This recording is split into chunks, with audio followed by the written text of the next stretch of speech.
Mein Name ist Alexander Wels und ich brauche Sie als Zeuge. Als Zeuge von der wahrscheinlich wichtigsten Erkenntnis über die Zeit. Als Professor der Quantenphysik leitete ich für die Regierung ein streng geheimes Forschungsteam. Unser Ziel? Die Erforschung der Zeitmanipulation. Wir waren kurz davor zu beweisen, dass Zeitreisen in die Vergangenheit doch möglich sind. Nur wie kann man das Großvaterparadoxon umgehen? Der Trick ist, wir holen einen Teil der Vergangenheit in die Gegenwart zurück. Den Schlüssel dafür fanden wir in den Atomen selber. Betrachtet man Bohrs Schalenmodell, fällt auf, dass Atomkern und Elektronen nur einen winzigen Bruchteil des Atoms ausmachen. Den Raum dazwischen bezeichnete die Wissenschaft irrtümlich als Vakuum. Aber dieser Raum ist alles andere als leer. Ich nenne ihn die Festplatte der Atome. Auf dieser wellenartigen Festplatte fanden wir gespeicherte Informationen. Eine Art Bauplan über jeden Zustand, der jemals existierte.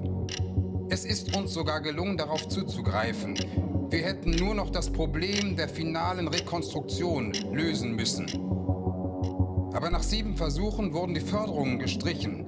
Alle weiteren Experimente wären zu gefährlich und wurden verboten.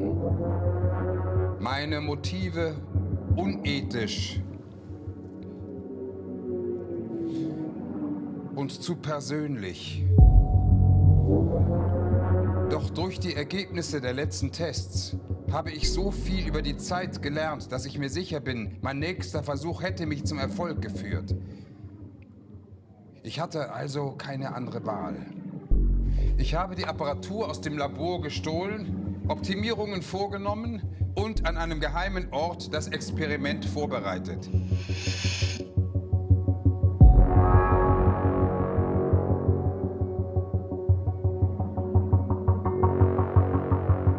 Für den Versuchsaufbau beschädige ich nun diese Zigarette.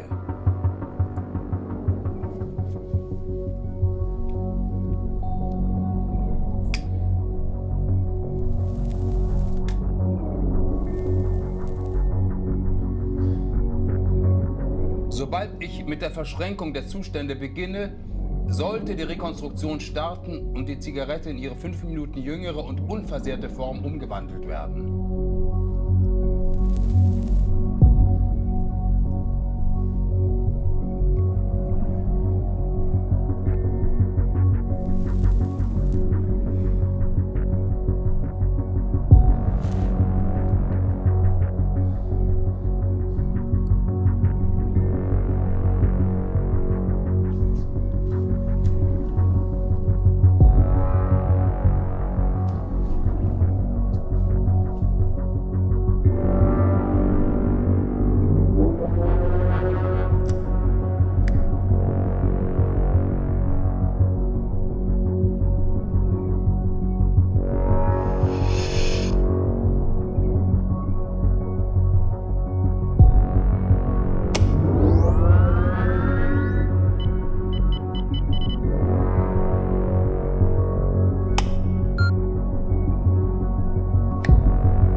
Starte Versuch 8.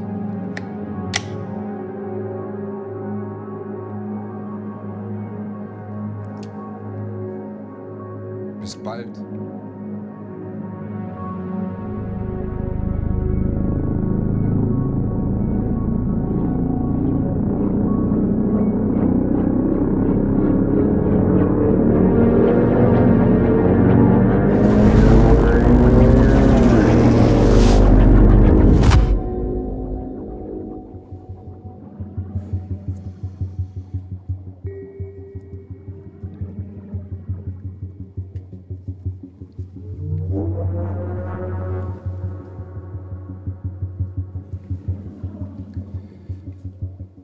Mein Name ist Alexander Welz und ich brauche Sie als Zeuge.